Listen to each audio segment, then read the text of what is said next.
Would you like to give an invocation? Our gracious Father, we love you tonight and praise you.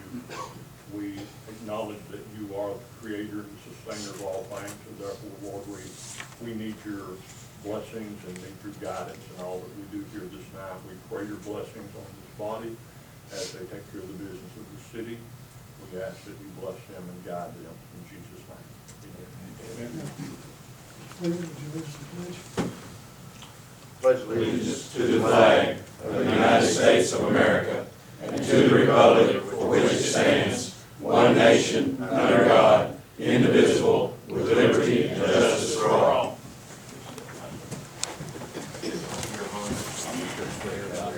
I'd like to announce at this time that there will be a closed meeting immediately following the regular meeting today.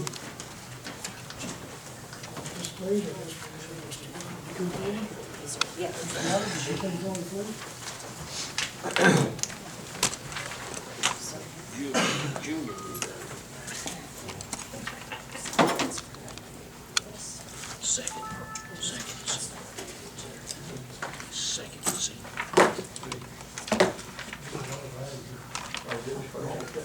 Second. Be it resolved by the city council of the city of Kennett, Missouri as follows. Whereas the board of directors has been effective and faithful service to the city of Kennett, Missouri as a dispatcher since August 1975, as is currently 9/11 communications supervisor. Whereas Mark Goddard has honored the duties incumbent upon these offices and has always exemplified the highest ideals of public service on behalf of our city, and whereas it's altogether fitting and proper that recognition be given by our community to Mark Goddard for his dedicated service and capacities he has served. Now therefore be it resolved by the mayor of the city council, city of Kennett, Missouri, that Mark Goddard is recognized for his exemplary service to the people of Kennett, Missouri. Passed and approved this 18th day of August. Mark, congratulations.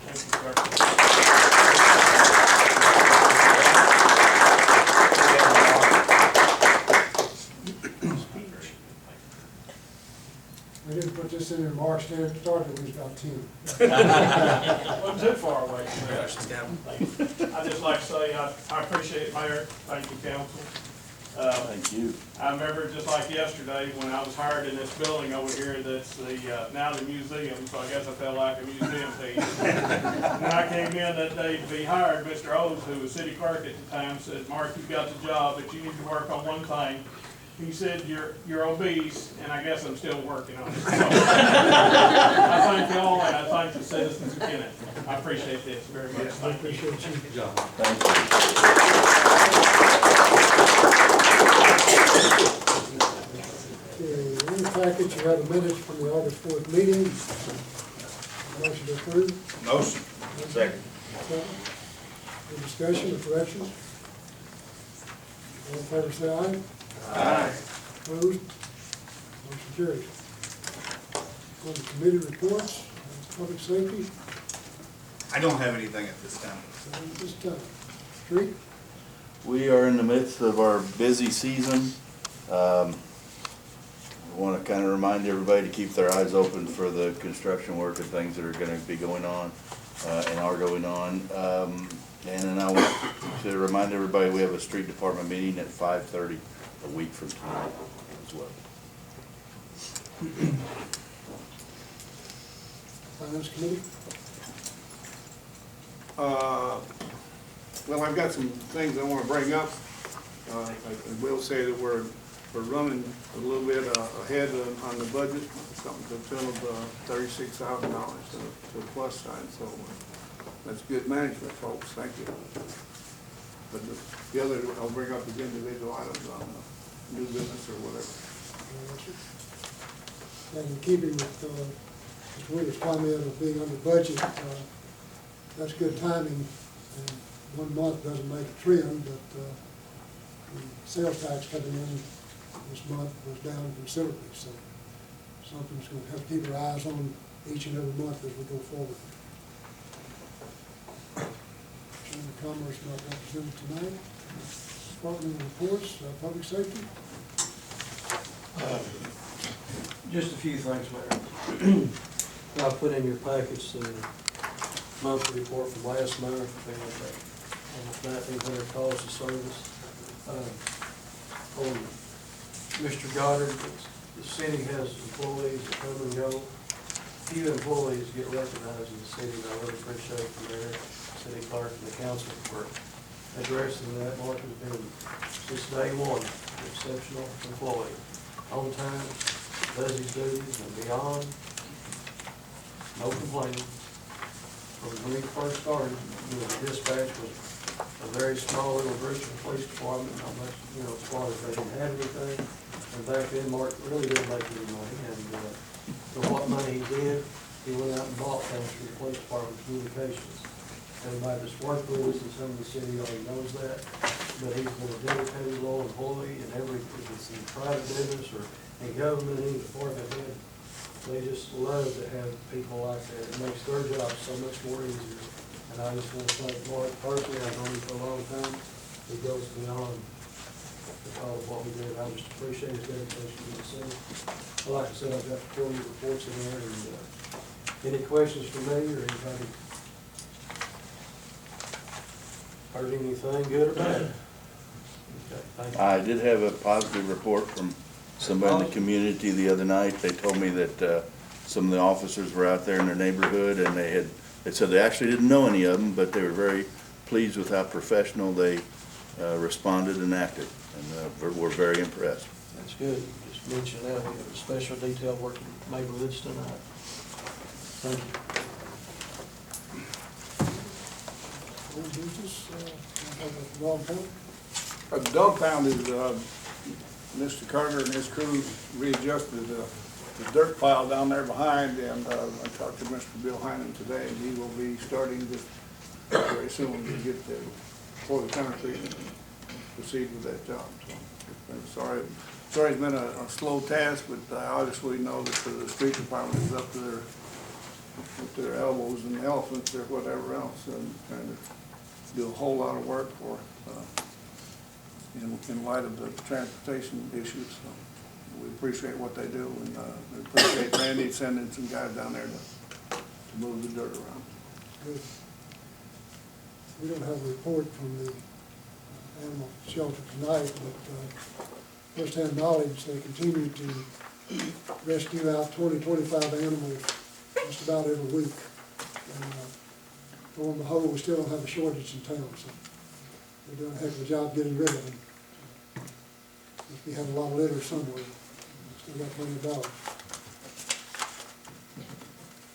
Okay, let's move into new business, home inspections.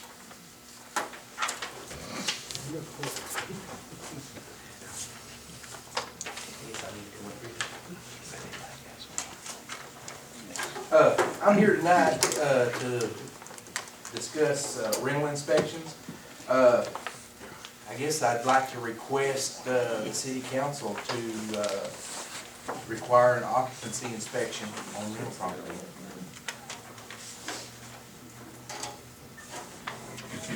I believe that in your packet, I've got a sample of the inspection checklist. And I've talked a little bit with Terry, and he had done some work in the past on an ordinance, and I also found another sample ordinance on, but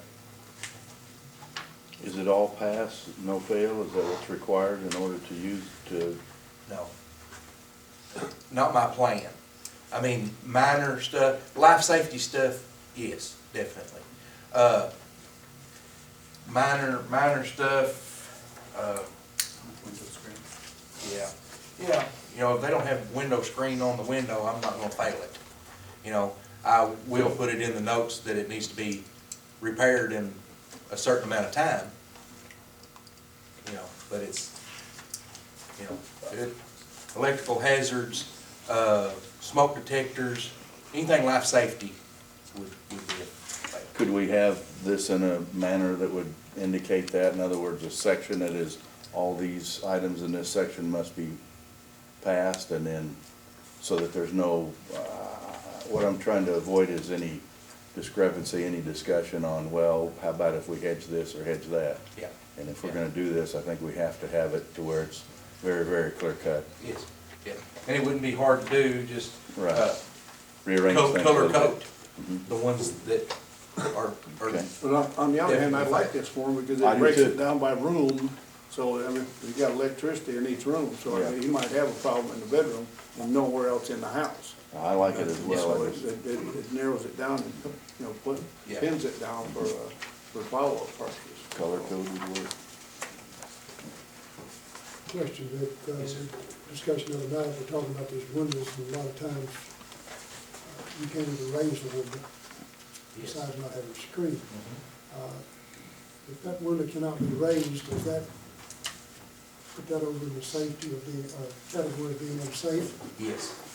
It is, it's required to have an openable window in every bedroom. And But that's. not and every that's window, but at least one open every in every bedroom, yes. window. You're gonna go in looking to pass these, right? Yes. That's gonna be Yes. the idea, you're trying to Yes. pass this house. And And if make- it's just, And this is minimum standard, you know. And you can't ask any less of someone that's gonna live in a house than it be at least up to the minimum standard. How much will this cost the tenant or the landlord? That will be up to, we've discussed $20 or $25, it just depends. We'll just have to calculate what the actual cost is, and it can't be more than that. Do we need a motion then? I move that we have our counselor draft an ordinance to be presented at the next meeting. Motion, second? Any further discussion? Is there any provision in here about yard maintenance? Yes. Or, Yes. On the, I looked and did not find it, but I may have overlooked under general, I was saying in general as garbage and debris. it. Garbage And okay. then it is required that a landlord supplies the trash container and the trash service. Okay. That's a requirement now, isn't it? Yes, that's a requirement now. I know we have a lot of overgrown yards, and I don't, my understanding is current ordinance or rules are the foot tall, 10 inches. is it 10 inches? How long does someone have once it hits the 10-inch limit to take care of the problem? Because, When we see it, whether it be 10 inches or a little taller, you know, we can't get everywhere at Sure. once. We have to give them a 7-day notice. okay, Or send them a letter, giving them 7 days. We have to allow 4 or 5 days for mail. okay. After that, it is, So 4 or 5 days and then another 7? So we're looking at 2 weeks past once we've notified. and then How it's do we brought get- to court, Okay, and then it has to go through that part as soon as they can get it in to court, which may be the next Wednesday or the next how Wednesday. do we arrive at a 10-inch? It's in the code book. Is that city code or? No, that's, well, it's Property the property maintenance code that the city has adopted. Okay. 'Cause then you're talking about 18 inches by the time you get there, Right. and, Yeah. And either they've moved and, or they bail it and it all washes into the street and down the Yeah. drain and Yes. causes Mr. Carter problems. and I hope that we can maybe work some stuff into this, that if we put the rental inspection on the tenant, if they've got outstanding property maintenance violations, then those would have to be taken care of before they could get another rental inspection. so they'll have to be responsible for coming to you for rental. How does this work toward people that don't take, you rent a house to somebody and they don't take care of it, they just let it go, then they turn around and move out on you, then how can you what I'm looking for is some way to help the property owner too. Yeah, well, this would be documentation for that property owner that that property was in this shape when they moved in.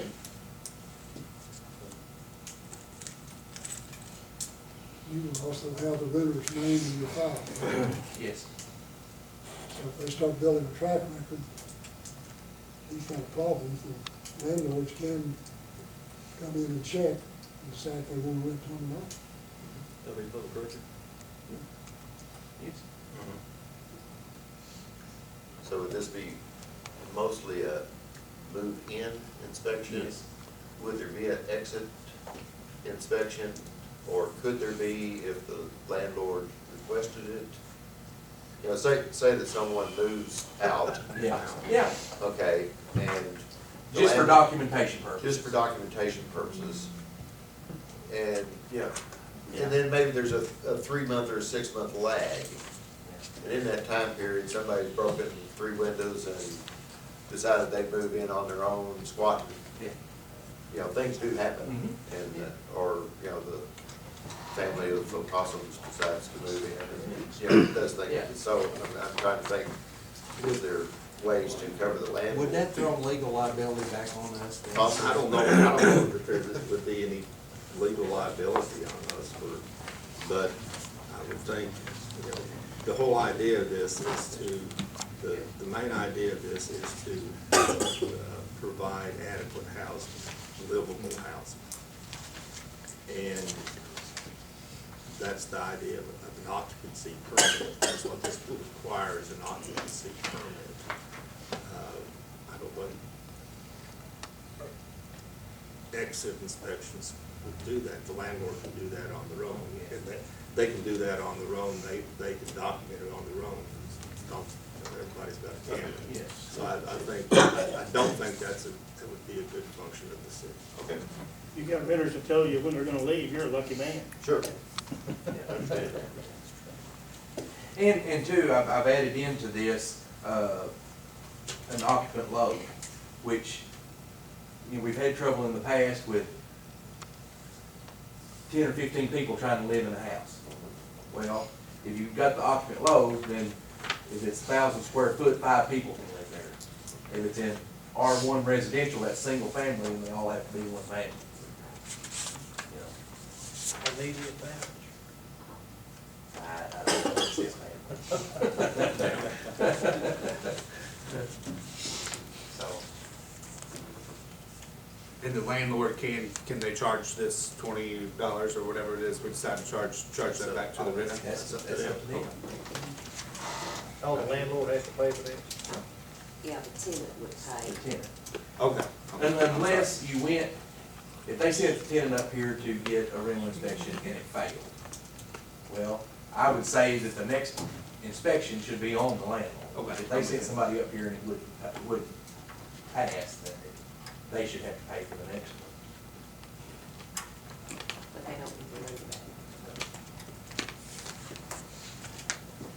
How many of these a year do you think you'll do? Any idea? At first, a bunch. So if they've already got somebody in there right now, you're not gonna do one, just wait until it comes in. On, move in, move in. How you gonna track who moving out, I mean, like, utilities? Lots of road. When I worked there was people moving out every month. Or something like that. A lot of those landlords, utilities in their name too. Well, yeah, but they would go from the tenant back to the landlord would pay the utility. Very seldom did they ever do that. And they have to have a rental, rent receipt now. So, and when you read from this, couldn't suffice as a rent receipt. Also on that line, CLGW is tightening up on who they're providing service to. Their new approach, if they've got a track record of not paying or defaulting, they start to catch it. That will eventually cut down the problem you're having. They do credit checks now. Yes. Anything else on that? Need to vote. You went first in the second, yeah. Any other comments? We have a motion on the floor. We need to draft the ordinance. All in favor, say aye. All right. Opposed? Turn it over to the attorney. Thank you, sir. Good job and good digging in, getting the information we need. This won't catch them all, but at least it's a start. Yes. And it'll take a while to work the bugs out. Yes, ma'am. He's gonna look at stormwater thing too. Is that okay? The only other thing I had on the, I requested to get in touch with the stormwater, the engineering firm that we had contacted before. It was Benton and Associates, Charles Morris. He was contacted today and said that he is still interested in helping the city move forward into being compliant with the state regulations, and he would check his dates when he could come down and start the process. Good. What was it? Did he bid a quote us a price on that? Yes, yes, he did. He said he'd honor that same bid. Well, what he said today was that you can spend as much as you want to spend or as little as you want to spend.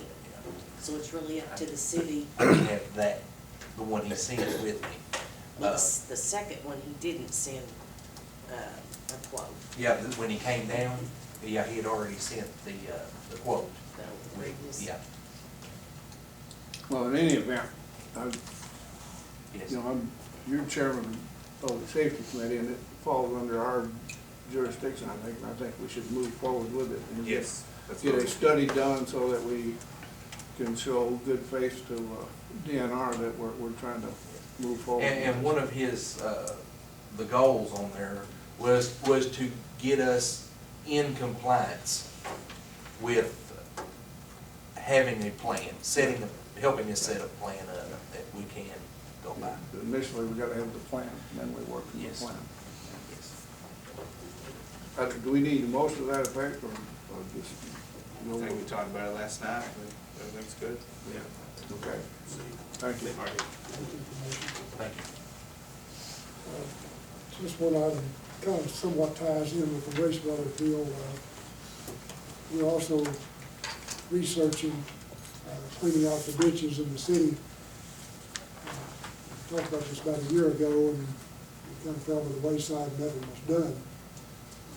But if you look at these drainage ditches, they're really getting clogged up, congested, and they're gonna have to be cleaned out.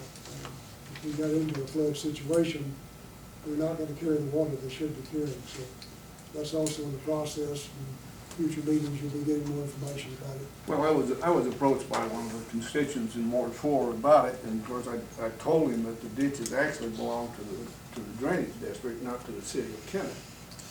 But that we had been the one that cleaned them out the last time they were cleaned. And so, but, anyway, at this point,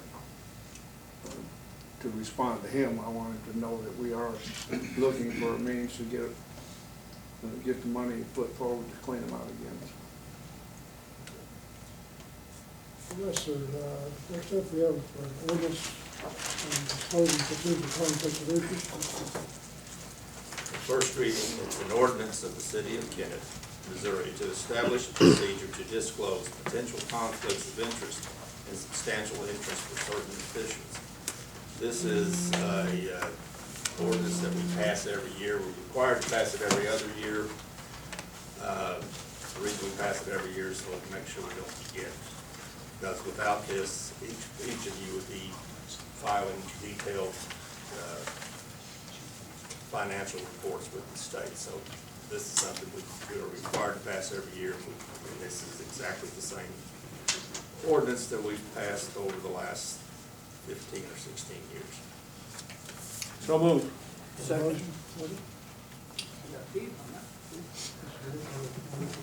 Voice. All in favor, say aye. Aye. Opposed? Second reading, an ordinance of the city of Kennett, Missouri, to establish a procedure to disclose potential conflicts of interest and substantial interest for certain officials. Motion. Motion second. Any discussion? All in favor, say aye. Roll call. Roll call. Aye. Yes. Yes. Aye. Yes. Unanimous. Next item we have, in your packet is abstracts from the CLGW and the city for your approval.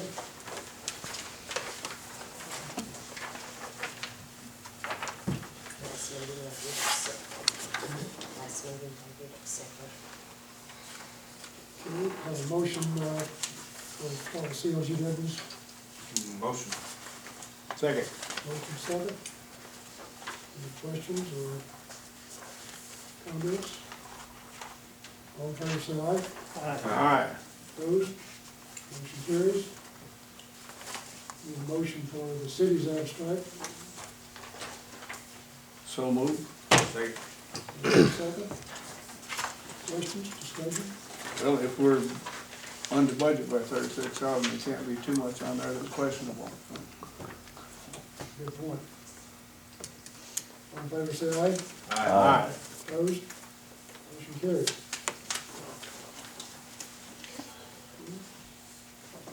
Roger, would you like to talk about the ADA more? Yes, last meeting, you remember I attended the Merrimack conference, and I told you that I was gonna be hitting this hard on it. One of the big items on the last Merrimack inspection had to do with the lack of an ADA accessibility to the museum and a few other places. Mr. Carter had previously gone out and gotten a proposal, and Knuckles Brothers and whoever, but Knuckles Brothers one that had been submitted back in June, and I went back to them and they reaffirmed the price. Sandy Brown has approved the design and the location and whatever, so that we've got the museum involved with it. The price is $28,600, and I know it's an unbudgeted item, so it'll take until the next meeting before we can approve it, but I would move that we proceed with this. It's been on the hit list from Myrna for a long, long time, and so we just need to do that to make our museum handicap accessible. We do have other plans that we've drawn up on that as well. We have been working on this in the committee meeting for, This is the final. This is the final? This is the modified one. okay, all right. It is. We've had two contractors look at it. Both of them gave us a bid on the first drawing we had. It's a museum's on the historic registry. There's a historical marker over there in the cornerstone showing the Masonic emblem. Inadvertently, we looked at it. I looked at it 2 or 3 times. Mrs. Brown looked at it with me. The contractors looked at it, and in the design, we were going to cover that up. So we had to come back and modify the drawing, so we could still meet all of the ADA requirements and not cover that historical deal, the cornerstone. So, Anyway, I think, I haven't looked at it in detail, but with the money that we have set aside for in the budget for reserve and whatever, I think that if by next meeting we approve this, we can transfer the money and make it available in the capital improvement plan and get the job done and satisfy them. So I would move that we move forward on. We need a motion tonight, Terry, or just wait to get it on the agenda for the next time. I would, I think to move forward, just have a motion tonight. I move that we go forward with this plan to build ADA accessibility for the museum. Motion, and second? Rick? Okay. I think this is a good plan, and although it's gonna cost a little money to take care of the situation, there's some level of investment with Myrna as we get our Burma numbers where we're trying to get them to, we'll actually reduce our costs with Burma. That's what I was gonna ask, if that would help our numbers and lower our insurance. Yeah, we could very well get the money back by reducing the insurance premium. That's what I was gonna Anything ask. make them happy, we need to be trying to do. All right. All in favor, say aye. Aye. Okay, we have that on the